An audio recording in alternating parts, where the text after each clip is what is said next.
খাবার রেডি করে রাখছি আমি। পান্তা পান্তা হলো তোমাকে খেয়ে যেতে হবে। চলো বাবা, মুখে কিছু দিবে। গৃহস্থের অমঙ্গল হয়, তুমি কি চাও তোমার মায়ের সংসার অশান্তি হোক, অমঙ্গল হোক?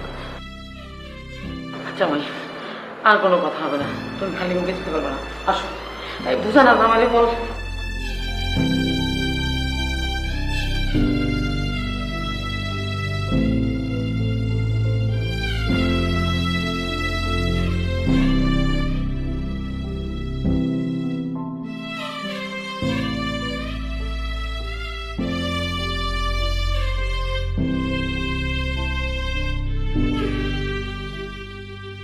খাও বাবা, খাও।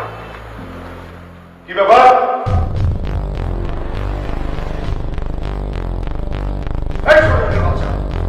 গতকাল রাতে তুই বললি এই বাড়ির কোনো খাবার পানি তুই আর খাবি না। তোর খাবারটা আমি রাতে রাস্তার একটা কুত্তাকে দিয়ে দিয়েছি। নির্লজ্জের মতো আবার ভাত খেতে বসেছিস। খুব খেতে ইচ্ছে করে এই বাড়ির ভাত, খুব খেতে ইচ্ছে করে, তাই না? এনে খা, খা, খা, ভাত খা। মা, এত অপমানের পর আমি তোমাদের বাড়িতে আর এক মুহূর্তও থাকতে চাই না। শিমুল, তুমি আমাকে ক্ষমা করে দিও। শিমুল, চলো। মানে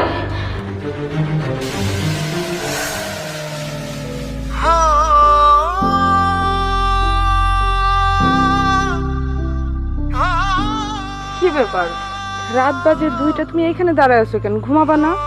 হ্যাঁ, ঘুমামু। আসলে হয়েছে কি তানিয়া, তুমি তো অনেক বড় লোকের মাইয়া।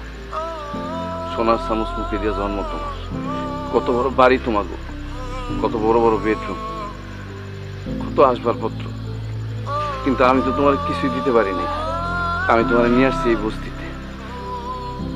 আমি জানি তুমি আমার অনেক ভালোবাসো, এর জন্য বস্তিতে থাকতেও আমার সাথে তোমার কোনো সমস্যা নেই। কিন্তু আমি তো চিন্তা করে কোনো কুল কিনারা পাইতেছি না। আমি এই সংসারটা কেমনে চালাম?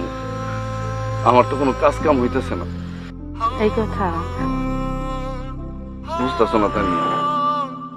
আমি যেখানে রুমটা নিছি সে রুমের তো ভাড়াটা দেওয়া লাগবে। তাছাড়া আমরা খামু কি? আমার কাছে তো কোনো টাকা পয়সা নাই। বাজার ঘাট করা লাগবে, কত খরচ। কইলি তো আর সবকিছু সমাধান হয়ে যাব না। আমার আসলে তোমাকে বাড়ি থেকে চলে আসার আগে তোমার রাইখা আসা উচিত ছিল। প্রতিষ্ঠিত হইয়া তারপরে তোমার নিয়ে যাইতাম। শুধু শুধু তোমার এই জায়গায় নিয়ে এসে কষ্ট দিতেছি। এই ঘর ভাড়া, খাওয়া দাওয়া, এই যে এত খরচ সংসারের, এইগুলো আমি কেমনে দিব, কেমনে পরিশোধ করবো? আমি কিচ্ছু